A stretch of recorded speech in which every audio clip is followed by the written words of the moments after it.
Bonjour, ici Tammy Cabage. Alors une question qui m'a été posée sur quelles sont les différentes possibilités pour devenir trader? Alors c'est une question que je reçois mais vraiment énormément de fois. S'il vous plaît, arrêtez de me poser la même question.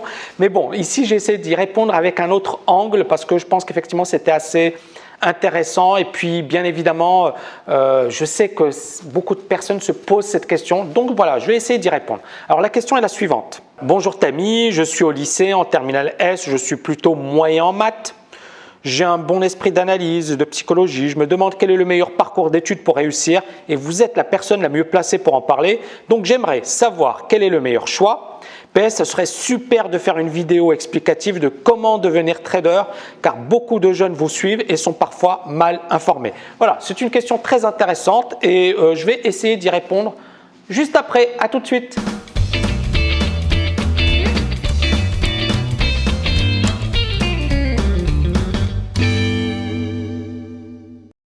Alors, rebonjour. Donc, question très intéressante sur les différentes possibilités pour devenir trader.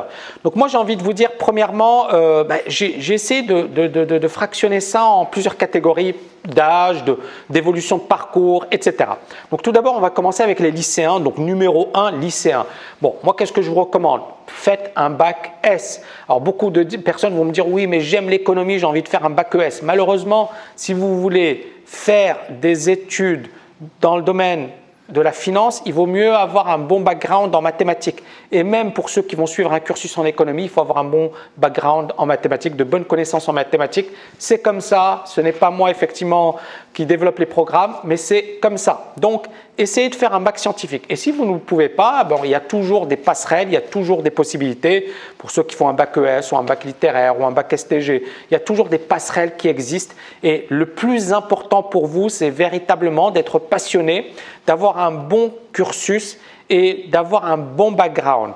Moi, je pense que si vous avez la possibilité d'avoir un bac scientifique, de faire une classe prépa et d'intégrer une grande école d'ingénieurs, c'est le meilleur parcours pour devenir trader en France, du moins. Sinon, eh bien, effectivement, il y a d'autres possibilités. Il y a bien évidemment les grandes écoles de commerce, donc classe prépa, classique, école de commerce. Il y a les bonnes universités. Aujourd'hui, les diplômés des grandes universités, aucun souci, c'est même hyper intéressant. Dauphine, moi j'ai fait Assas, j'avais fait un magistère banque finance, on était 30 personnes et je trouvais que c'était hyper intéressant parce que premièrement on avait un cursus qui était très bien, deuxièmement ça ne coûtait pas d'argent, donc contrairement à une école de commerce, voilà. Et puis on avait des PDG, on avait des personnes des directeurs financiers, des analystes techniques, des traders qui nous faisaient des conférences. Donc, c'était vraiment très riche, très intéressant. Et puis, bien évidemment, beaucoup ont évolué vers le monde de la finance et ont occupé des super bons postes. Alors même que ça n'a coûté rien sur le plan effectivement des études, le coût était nul. Donc, ça vaut vraiment le coup. Maintenant, ce sont des filières sélectives.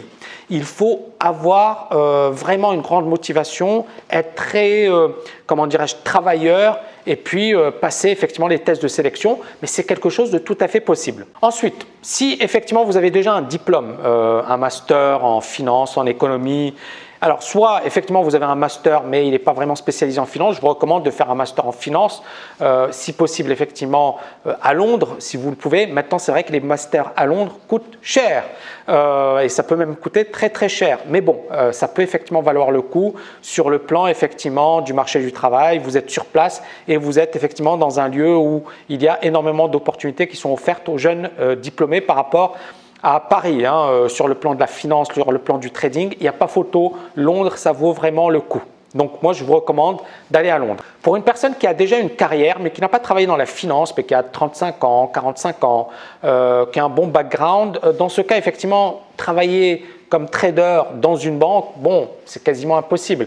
Et il faut effectivement le faire pour son compte. Et là, il n'y a pas vraiment de 10 000 solutions. Soit vous suivez une formation universitaire, mais ça ne va rien vous apporter. Je me souviens d'un de mes anciens étudiants, Gad, qui avait fait un master en finance de marché, mais véritablement, c'est à la TKL qu'il a appris toutes les connaissances. Il était expert comptable, il a fait un master en finance de marché et il a fait la TKL, il a fait plein de diplômes. Mais c'est intéressant, c'est qu'effectivement, voilà, c'était pour lui une reconversion et ça lui a permis d'avoir le background. Donc pour moi, effectivement, voilà, si vous avez la possibilité de suivre un master universitaire, pourquoi pas, mais ça ne va pas vous apporter grand-chose. Je vous recommande vraiment une formation type TKL parce que là, vous avez vraiment quelque chose de solide et une formation de premier plan pour opérer sur les marchés. Et enfin, au-delà de 55 ans, 60 ans, on est plus dans une phase retraite, je veux profiter, etc. Idem, là, voilà, l'idée c'est véritablement de trouver l'approche qui vous convient le mieux. C'est tout à fait possible. Moi, encore une fois, moi j'ai des étudiants de 17 à 70 ans, donc je pense qu'effectivement c'est quelque chose de tout à fait possible.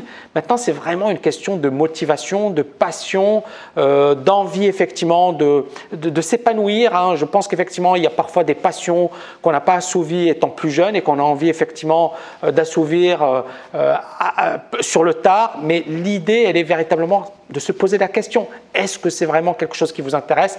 Est-ce que c'est vraiment quelque chose que vous voulez faire? Mais si vous le faites, faites-le sérieusement, c'est super important. Dans cette vidéo, je voulais également, puisqu'on parle des différentes évolutions possibles, est-ce que c'est aujourd'hui beaucoup plus facile de devenir trader dans une banque et est-ce qu'à l'avenir, ce sera beaucoup plus facile? Moi, j'ai envie de dire que justement, aujourd'hui, les banques vont recruter de moins en moins de traders et que l'avenir, c'est véritablement travailler pour son compte. Mais c'est l'objet d'une autre vidéo, je développerai cette thématique plus tard. En attendant, j'espère que vous avez aimé cette vidéo. N'oubliez pas de la liker et je vous dis à très bientôt.